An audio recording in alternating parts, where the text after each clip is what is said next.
Henry, how difficult is it, or is it difficult to go? I know you've done it before, but the Saturday to Tuesday as opposed to the Saturday to Wednesday kind of cuts the day off in the way you guys prep.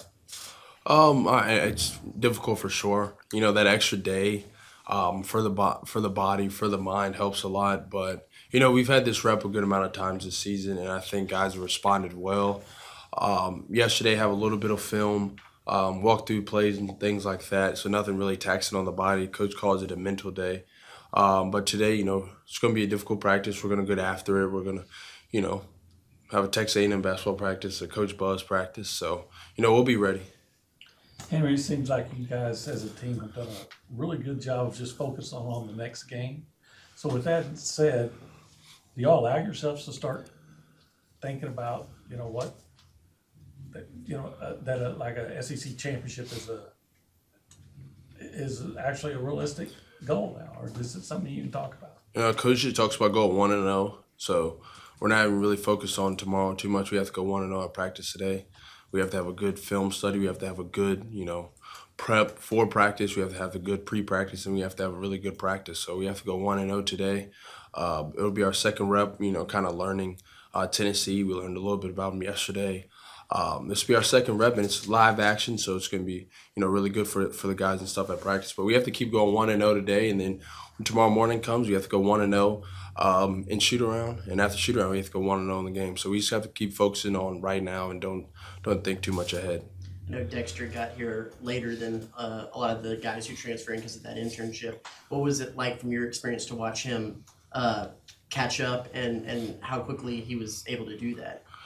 Dex is unbelievable. His basketball IQ, how he picks up knowledge, is unbelievable. He picks it up so fast, and I think what separates him, he picks it up, but he also translates it to the game as soon as he learns it. And I think that's, you know, a lot of players, especially in this era, don't really, they might learn it, but they have to have a few reps to translate it onto the floor. I think Dex is one of those people, you tell Dex what to do, and Dex does it right after. So credit to him, and he's just a good person to be around.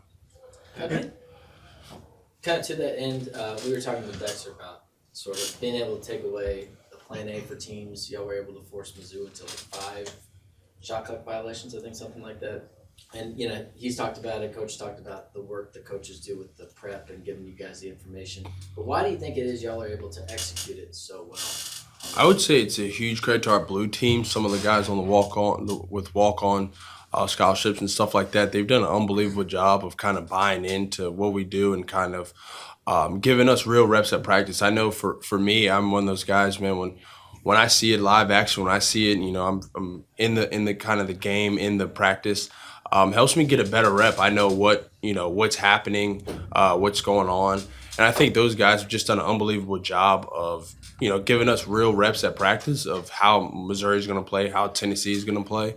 And then the coaches have done an unbelievable job of explaining to us, you know, how they're going to play, what we need to do to stop them. I think where we've kind of progressed this year, we've been able to maybe change a little bit from game to game, as far as, you know, maybe a ball screen coverage or, you know, we didn't need to have this person on that person.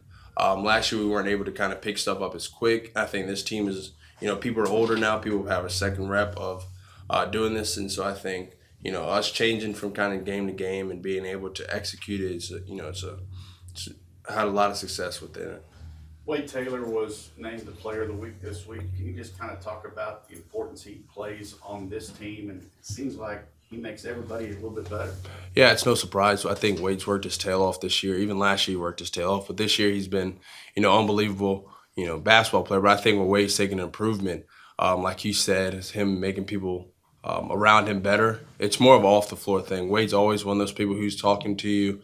You know, even when sometimes in the middle of the game when I'm heated about a situation, a call, or, you know, a shot didn't go in, Wade's like, Henry, you got to go. You know, you got to go. You got to get it back. We need you on defense. Who cares about that shot or that call? I think, you know, he's taking a big leap in his leadership. I mean, I think, you know, the basketball speaks for itself. Wade's a good basketball player. He puts in the work for it, but I think where he's taking just another step and where he's gotten so much better is just, you know, leading us and, you know, helping us down the stretch. Henry, what's the biggest challenge being a 6'8" guy in the post? Like I'm looking tomorrow night, they're going to bring a 7'1" guy off the bench. They've got a 6'9" guy in there. What's your biggest challenge game in and game out going against bigger guys? I mean, God willing, I've been 6'8" since I've been in 8th grade, so I've played a good amount of people who've been taller than me for most of my life. But it's just you still got to go out there compete. They put their shoes on, so I put mine on. I have to go out there, compete, be physical, play Texas A&M basketball, and just be me. But when it comes to Tennessee, I know you guys want to focus game at a time, but do you guys think about last year at all with the SEC championship? It's kind of like revenge for that. Have you guys talked about that at all? No, not really. I mean, we know in the back of our minds we lost to Tennessee, two really good games, especially, ACC championship really wanted that one. But, they're a new team, we're a new team. And so I think it's just a battle of two really good teams, two really, Hall of Fame coaches with a lot of good players on them. So I think it'll be, a heck of a game. Both teams are capable of doing a lot of damage down the line. Both teams are, really well. Play defense, unbelievable. Offensively, both teams are, really good. So I think it'll just be a good game. You've seen this place full and not full over the past couple of years. How much more fun is it when it's full, the way it's been the past few games? Oh, it's unbelievable. I think I was just talking to our trainer Eddie B about, I think teams they're not shooting too well from the free throw line when they're in here. And I was like, I don't know if it's us beating up on people kind of while they're driving down the lane or it's the crowd. And I was like, I think it's really the crowd. I mean, when you're seeing that, students going, spreading apart, hands up in the air, screaming, yelling and stuff. It's just unbelievable. I was talking to Julius yesterday. We were watching the game, and Julius was like, what do you think the hardest environment we've played in all year? I said, I think it might be Reed. I was like, I think Reed's just been loud consistently. I think it's just been, a hard place to play. When Reed's packed it's just really difficult to play in it. Students are, active. The fans are really engaged. So, credit to the 12th man this year. Henry, I was wondering if, this surge that your team has been on, if you've heard from anybody, maybe your former teammates at Duke or maybe some of your folks back in Virginia, if there's been anybody contacted y'all and had any reaction? Oh, I still talk to a lot of guys at Duke. Mark Williams, one of my best friends who currently plays for the Charlotte Hornets. We played travel basketball growing up together, man. He watches every game. He was just crediting me on how, how we've kind of stuck with it. He was like, man, I remember watching you guys when you guys lost to Wofford, and I was like, yeah, it was a difficult time. And he said, watching you guys now, he said he feels happy. He feels like, he's kind of been part of the journey, just even watching the games. And, a ton of people from Virginia are always watching the games. I know my high schools, my headmaster, Robert Shore, my basketball coach, they still text me all the time about the games and stuff. So, always love from those people back home. And then some of the guys from Duke always, still talking to me, always sharing good information, always watching the games. So Are they wondering how y'all done this? Or? Yeah, they have it in a way. I'm just like, man, we've just been consistent. That's the only thing. People ask you all the time, how do you go from 6 and 5 to what we're doing now? I would say I think it's just consistency. I think we've been so consistent in our daily work. Our habits are starting to compound on top of each other, and they've become even greater habits. And so I think it's just kind of direct correlation to when you're super consistent, you put in hard work each and every day. I think it correlates to winning. Henry, I know it's not important to y'all right now, but how important is NIL to student athletes? And helping out along the way, because the 12th Man Foundation last week announced that deal where they're now taking donations on that front. Yeah, I went to Destin this past year. I went with Brad. We were down there, and I was able to sit in on the SEC conference. I don't know, what would you call it? Maybe spring meetings? Yeah, spring meetings. And I was able to kind of see, what they were talking about NIL and the reactions of it, and everybody down there was happy about it. And I think, what NIL has kind of brought to the sport has been unbelievable. I think there's still a long way to go, but, where we're going, we're trending in the right direction, I think.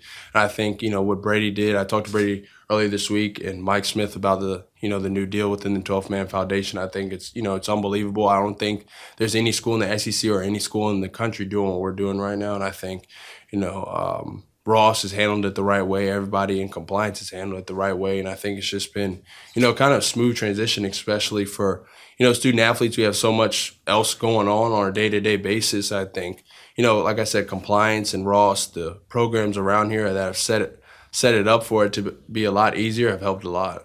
Do you have any NIL deals? Part of the 1922 Foundation. Other than that, I have nothing else. I know Dexter was brought here to be a rebounding guy, be a defensive guy. When he kind of sparks the offense like he did at Missouri and has those kind of games, what does that do for the team? I think it just adds an extra layer and makes us a little bit more dangerous.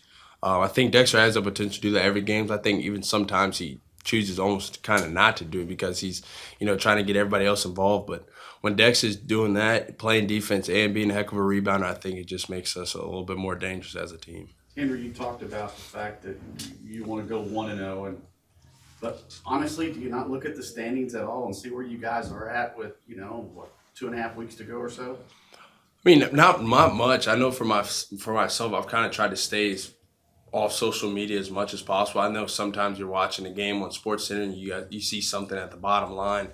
But for me, not really. I just really try to focus on what we're doing right now, what the team's doing. And I know it's in the back of my mind that we're second in the conference and we're playing really good basketball right now. But I think that's when you start reading the news articles. Your ego sometimes starts to get too big. And I think that's what's helped us be so consistent this year is the fact that there are no egos on this team.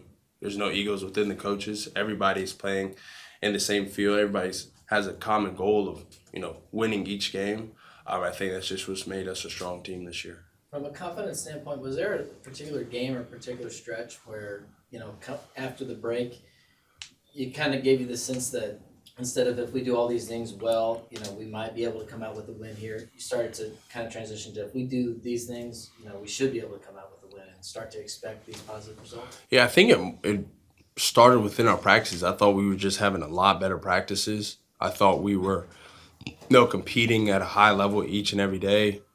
And then when you do those things, they start to translate to winning. And I think we started getting our confidence from our work and not so much from really the games.